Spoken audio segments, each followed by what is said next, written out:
ಮಾಡಿಸ್ಕೊಂಡು ಇವಾಗ ಹೊರಗಡೆ ಹೋಗ್ಬಿಟ್ಟು ಅಲ್ಲಿ ಸ್ವಾಮಿ ವಿವೇಕಾನಂದ ಮಂಟಪ ಅದ್ರದ್ದೊಂದು ನೋಡಿ ಆ್ಯಕ್ಚುಲಿ ಅದೊಂದು ಬಿಲ್ಡ್ ಮಾಡೋಕ್ಕೆ ಎಷ್ಟು ಕೆಳಗಡೆ ಅವರು ಒಂದು ಅಡಿಪಾಯ ಹಾಕಿದ್ದಾರೆ. ಸೊ ಆಲ್ಮೋಸ್ಟ್ ಒಂದು 30 ಫೀಟ್ ಪಾಯ ಹಾಕಿದ್ದಾರೆ, ಅಂದರೆ ಪಿಲ್ಲರ್ ಹಾಕಿದ್ದಾರೆ ಫುಲ್ ಸ್ಟೋನಲ್ಲಿ.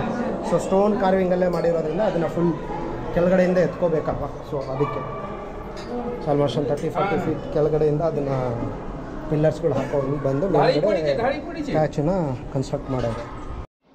ಸೊ ನಾನು ಆವಾಗಲೇ ಹೇಳಿದೆ ತಿರುವಳ್ಳವ್ರು ಬಂದ್ಬಿಟ್ಟು ತಿರುಕುರಳ್ ಬರೆದಿರೋದು. ಸೊ ಇಲ್ಲಿ ನೋಡ್ಬೋದು. ಸೊ ಆಲ್ಮೋಸ್ಟ್ ಆಲ್ ತಿರುಕುರಲ್ಸ್ನ ಇಲ್ಲಿ ಪ್ರಿಂಟ್ ಮಾಡಿದ್ದಾರೆ ವಾಲ್ ಮೇಲೆ. ಸೊ ಈ ತಿರುಕುರಲ್ಸ್ ಬಂದ್ಬಿಟ್ಟು ಏನಕ್ಕಪ್ಪ ಅಂತ ಹೇಳಿದ್ರೆ, ಒಂದು ನಾರ್ಮಲ್ ಜನರಲ್ ಸೊಸೈಟಿಗೆ ಹೆಲ್ತ್ ಬಗ್ಗೆ, ಲೈಫ್ ಬಗ್ಗೆ ಆ್ಯಂಡ್ ಪೊಲಿಟಿಕ್ಸ್ ಬಗ್ಗೆ ಅಥವಾ ಜಿಯೋಗ್ರಫಿಕಲ್ ಬಗ್ಗೆ, ಸೊ ಪ್ರತಿಯೊಂದನ್ನು ರೆಪ್ರೆಸೆಂಟ್ ಮಾಡುವಂಥ ತಿರುಕುರಲ್ಗಳು ಇಲ್ಲೆಲ್ಲ ಕಾಣ್ಬೋದು. ಅಷ್ಟೂ ತಿರುಕುರಲ್ಗಳನ್ನ ವಾಲ್ ಮೇಲೆ ಪ್ರಿಂಟ್ ಮಾಡೋರೆ.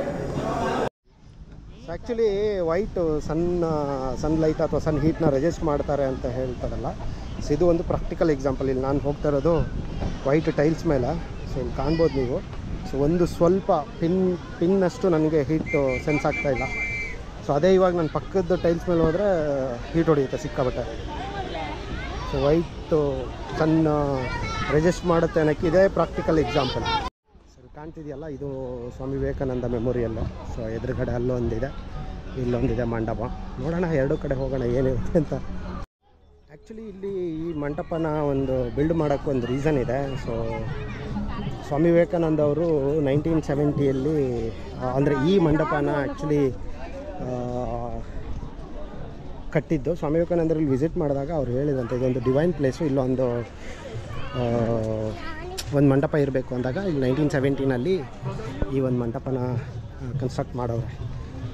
ಸೊ ಅವರ ಒಂದು ಮೆಮೊರಿಗೋಸ್ಕರ, ಸ್ವಾಮಿ ವಿವೇಕಾನಂದ ಮೆಮೊರಿಯಲ್ಲಿ. ಸೊ ಇದನ್ನು ಫುಲ್ ರನ್ ಮಾಡ್ತಿರೋದು ಸ್ವಾಮಿ ವಿವೇಕಾನಂದ ಮಿಷನ್ ಟ್ರಸ್ಟ್ ಅವರು. ಸೊ ಅದಕ್ಕೋಸ್ಕರ ಮತ್ತೆ ನಾನು ಆವಾಗಲೇ ಹೇಳ್ದಂಗೆ ಸಪ್ರೇಟ್ 30 ರೂಪೀಸ್ ಕೊಟ್ಬಿಟ್ಟು ಇಲ್ಲಿಗೆ ಬರಬೇಕು. ಸೊ ಇದು ಫುಲ್ ಎಲ್ಲ ಇಲ್ಲಿ ಇದೆಲ್ಲ ಕನ್ಸ್ಟ್ರಕ್ಟ್ ಮಾಡಿರೋದು ರಾಕ್ ಮೇಲೆ. ಆ್ಯಕ್ಚುಲಿ ನೋಡ್ಬೋದು, ಅದು ಕೂಡ ರಾಕ್ ಮೇಲೆ ಕನ್ಸ್ಟ್ರಕ್ಟ್ ಮಾಡಿದ್ದಾರೆ. ಆ್ಯಂಡ್ ಇದನ್ನು ಕೂಡ ರಾಕ್ ಮೇಲೇ ಕನ್ಸ್ಟ್ರಕ್ಟ್ ಮಾಡಿದ್ದಾರೆ. ಎಷ್ಟು ದೊಡ್ಡದೊಂದು ಡೋರ್ ಇದೆ. ಡೋರ್ ಒಳಗಡೆ ಹಿಂಗೆ ಹೋಗ್ಬೇಕು ನಾವು. So nice actually. ನೋಡಿ ಎದುರುಗಡೆ ಒಳಗಡೆ ಹೋದ ತಕ್ಷಣ ತಣ್ಣಗಾಗ್ತಾಯಿದೆ. My god. Swami Vivekananda statue actually videography not allowed inside. So ಇಲ್ಲಿ ಇದು ಹೊರಗಡೆ ಇಲ್ಲೆಲ್ಲ ನೋಡ್ಬೋದು ಎಷ್ಟು ಅದ್ಭುತವಾಗಿ ಕನ್ಸ್ಟ್ರಕ್ಟ್ ಮಾಡೋದು. ಫುಲ್ಲು ಕಲ್ಲಲ್ಲೇ ಮಾಡಿರೋದ್ರಿಂದ ಚೆನ್ನಾಗಿ ಕಾಣ್ತಾ ಇದೆ ಆ್ಯಕ್ಚುಲಿ ಹೇಳಬೇಕು. ಆ್ಯಕ್ಚುಲಿ ಇಲ್ಲೊಂದು ಅದ್ಭುತವಾದ ಇನ್ಫಾರ್ಮೇಷನ್ ನೋಡಿ, ಸನ್ರೈಸ್ ಕ್ಯಾಲೆಂಡರ್ ಅಂತ ಹೇಳ್ಬಿಟ್ಟು. ಸೊ ಉತ್ತರಾಯಣ ಪಾದ ಮತ್ತು ಇದು ದಕ್ಷಿಣಾಯಾನಂ ಪಾದ. ಸೊ ಆ್ಯಕ್ಚುಲಿ ಸಣ್ಣ ಈ ಲೈನಲ್ಲಿ ಬಿತ್ತು ಅಂದರೆ ಇಷ್ಟು ಗಂಟೆ ಅಂತ ಹೇಳಿಬಿಟ್ಟು ಇದನ್ನು ಆ್ಯಕ್ಚುಲಿ ಮ್ಯಾಪ್ ಮಾಡ್ತಾರೆ. ಇಲ್ಲಿ ಹಾಕಿದ್ದಾರೆ ನೋಡಿ ಮ್ಯಾಪ್, ಅಂದರೆ ಸನ್ರೈಸ್ ಕ್ಯಾಲೆಂಡರ್ ಅಂತ. ಆ್ಯಕ್ಚುಲಿ ಹೇಳಬೇಕಂದ್ರೆ ಇಲ್ಲಿ ನೋಡಿ ನಿಮಗೆ ಒಂದು ಪಾದ ಥರ ಕಾಣ್ತಾ ಇದೆ. ಸೊ ಆ ಪಾದ ಬಂದ್ಬಿಟ್ಟು ಕನ್ಯಾಕುಮಾರಿ ದೇವತೆಯವ್ರದ್ದು ಒಂದು ಪಾದ ಅದು. ಆ್ಯಕ್ಚುಲಿ ಏನಪ್ಪ ಅಂತ ಹೇಳಿದ್ರೆ, ಈ ಊರಿಗೆ ಕನ್ಯಾಕುಮಾರಿ ಅಂತ ಹೆಸರು ಬರೋಕ್ಕೆ ಆ ದೇವತೆನೇ ಕಾರಣ. ಸೊ ಆ ಒಂದು ದೇವತೆಯ ಒಂದು ಪಾದ ಈ ರಾಕ್ ಮೇಲೆ ಇದೆ ಅಂತ ಹೇಳಿಬಿಟ್ಟು ಇಲ್ಲಿ ಒಂದು ಅದನ್ನು ಮಂಟಪನ ಕಟ್ಟಿಸಿದ್ದಾರೆ. ಶ್ರೀಪಾದ ಮಂಟಪಂ ಅಂತ ಹೇಳಿ ಕರೀತಾರೆ. ಸೊ ನೋಡಿ ಆನ್ ಬೋರ್ಡಿಂಗ್ ಮಾಡಿಕೊಂಡು ರಿಟರ್ನ್ ಹೋಗ್ತಾಯಿದ್ದೀವಿ ಇವಾಗ. ಸೊ ಇಲ್ಲಿ ನಮಗೆ ಕಾಣೋದೆ ಸ್ಟ್ಯಾಚು. ಸೊ ನೋಡೋಣ, ಬೋಟ್ ಈ ಕಡೆ ತಿರುಗುತ್ತೆ ಅಂತ ಪ್ಲಾನಲ್ಲಿದೆ. ಎಷ್ಟು ಸಕ್ಕತ್ತ ಕಾಣ್ತಿದೆ ನೋಡಿ, ಅರೇಬಿಯನ್ ಸಿ. ಪಾಪ ಅಲ್ಲೇ ಅವರು ಅರೇಬಿಯನ್ ಸಿ,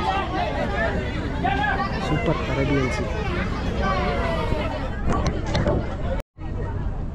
ವಾವ್ ನೋಡಿ, ಆ್ಯಕ್ಚುಲಿ ಇನ್ನೊಂದು ಫೆರಿ ಇವಾಗ ಬರ್ತಾ ಇದೆ. ಆ ಕಡೆಯಿಂದ ಜನ ತುಂಬಿಕೊಂಡು ಅದು ಸಂಜೆ ತನಕ ನಾವು ಸುಮ್ಮನೆ ಹಿಂಗೆ ಆ ಕಡೆಯಿಂದ ತೊಗೊಂಡು ಬರೋದು, ಈ ಕಡೆಯಿಂದ ಬಿಡೋದು. ಸೊ ಇಲ್ಲಿ ನಿಮಗೆ ಕಾಣ್ತಿದೆಯಲ್ಲ, ಇದೆ ಫ್ರಂಟ್ ವ್ಯೂ ಆ್ಯಕ್ಚುಲಿ. ತಿರುವಳ್ಳವರ ಸ್ಟ್ಯಾಚು ಮತ್ತು glass bridge, Swami Vivekananda memorial ಹಾಲು. Wow nice. ಅರೇಬಿಯನ್ ಸೀ ನೋಡಿ ಹೆಂಗೆ ಕಾಣ್ತಾ ಇದೆ, ಬ್ಯೂಟಿಫುಲ್ ಆಗಿ ಅರೇಬಿಯನ್ ಸೀ ಕಾಣ್ತಾ ಇದೆ. ಕನ್ಯಾಕುಮಾರಿ ಸಿಟಿ, ಕನ್ಯಾಕುಮಾರಿ.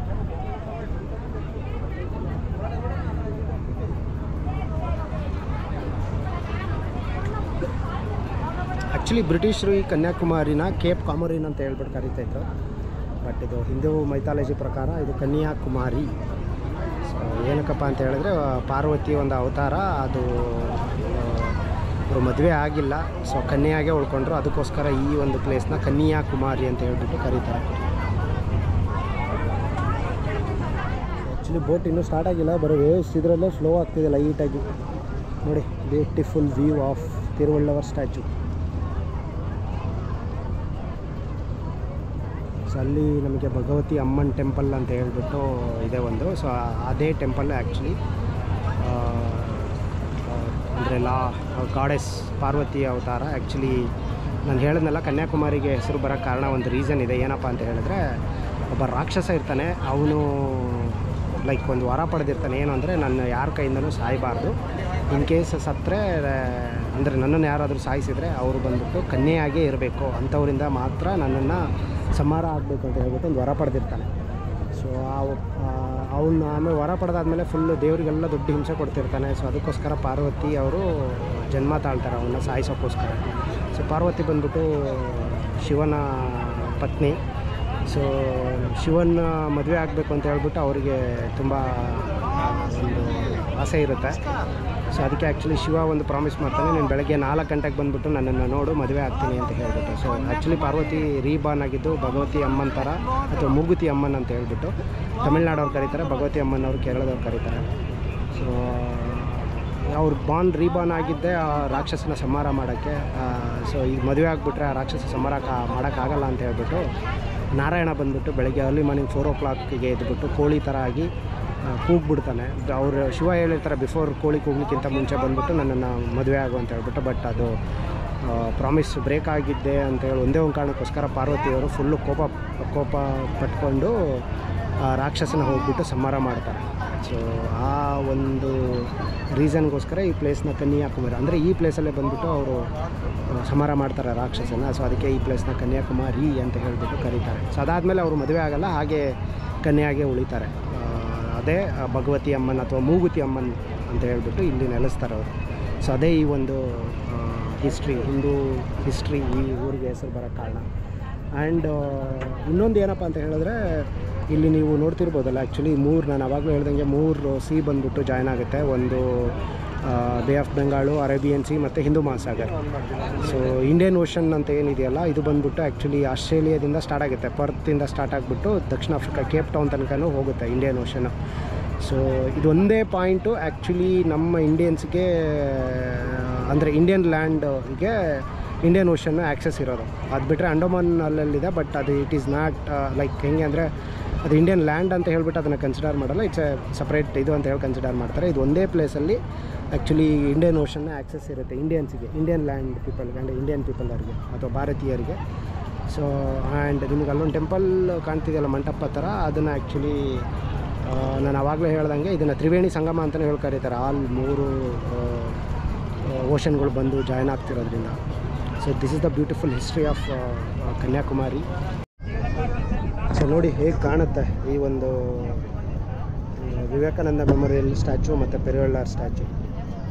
ಸೊ ಸಮುದ್ರದ ಮಧ್ಯೆ ಹೆಂಗೆ ಬಿಲ್ಡ್ ಮಾಡಿದ್ದಾರೆ ಇದನ್ನು ಅಂದರೆ ಆ್ಯಕ್ಚುಲಿ ಅದು ಒಂದು ದೊಡ್ಡ ದೊಡ್ಡ ರಾಕ್ಗಳ ಮೇಲೆ ಬಿಲ್ಡ್ ಮಾಡಿರೋದು. ಸೊ ಒಂದು ಒಳಗಡೆ ಅಲ್ಲಿ ದೇವತೆ ಒಂದು ಪಾದನೂ ಕೂಡ ಇದೆ ಪಾರ್ವತಿ ಅವ್ರದ್ದು, ಅದಕ್ಕೆ ಅದು ಪಾದ ಮಂಟಪ ಅಂತ ಹೇಳ್ಬಿಟ್ಟು ಕರೀತಾರೆ.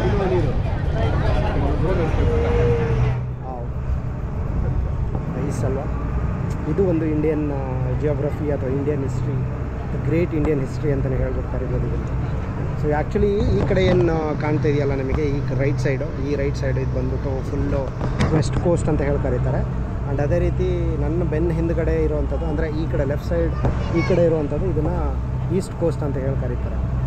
ಸೊ ಈ ಕಡೆ ವೆಸ್ಟ್ ಕೋಸ್ಟು, ಈ ಕಡೆ ಈಸ್ಟ್ ಕೋಸ್ಟು. ಸೊ ಇದು last tip of the land of India, ಅಂದರೆ ಇಂಡಿಯಾದ ಲಾಸ್ಟ್ ಟಿಪ್ ಇದೆ ಕನ್ಯಾಕುಮಾರಿ. ಅಲ್ಲಿ ಕಾಣ್ತಿರ್ಬೋದು ನೀವು ಮ್ಯಾಪಲ್ಲೆಲ್ಲ ನೋಡಿದ್ರೆ ಈ ರಾಕ್ಗಳು ಅವೆಲ್ಲ ಕಾಣುತ್ತೆ. ಇದು ಈ ಪೆರಿಯಾರ್ ಸ್ಟ್ಯಾಚ್ಯೂ, ತಿರುವಳ್ಳೂರ್ ಸ್ಟ್ಯಾಚ್ಯೂನೂ ಕೂಡ ಕಾಣುತ್ತೆ. ಸೊ ಇಲ್ಲಿಗೆ ಇಂಡಿಯನ್ ಲ್ಯಾಂಡ್ ಸ್ಟಾಪ್ ಆಗುತ್ತೆ, ಅಂದರೆ ಎಂಡ್ ಆಗುತ್ತೆ.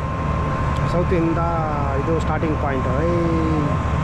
ಇದೊಂದು ಬೋಟ್ ಹೋಗಬೇಕು, ನೆಕ್ಸ್ಟ್ ಈ ಬೋಟು ಹೋಗ್ಬಿಟ್ಟು ನಮ್ಮ ತಗೊಂಡೋಗಿ ಸ್ಟಾಪ್ ಮಾಡ್ತಾರೆ. Nice, very good actually. ನೋಡಿ, ಈ ವಿಡಿಯೋ ನಿಮಗೆ ತುಂಬ ಇಷ್ಟ ಆಯಿತು ಅಂತ ಅಂದ್ಕೋತೀನಿ. ಖಂಡಿತ ಇಷ್ಟ ಆದರೆ ಶೇರ್ ಮಾಡಿ, ಲೈಕ್ ಮಾಡಿ, ಸಬ್ಸ್ಕ್ರೈಬ್ ಮಾಡಿ. ಮತ್ತು ಬೇರೆ ಬೇರೆ ವಿಡಿಯೋಗಳನ್ನ ನಿಮಗೋಸ್ಕರ ತರ್ತೀನಿ. ಅಲ್ಲಿ ತನಕ ಅಷ್ಟೇ. ಹ್ಯಾಪಿ ಬಾಯ್.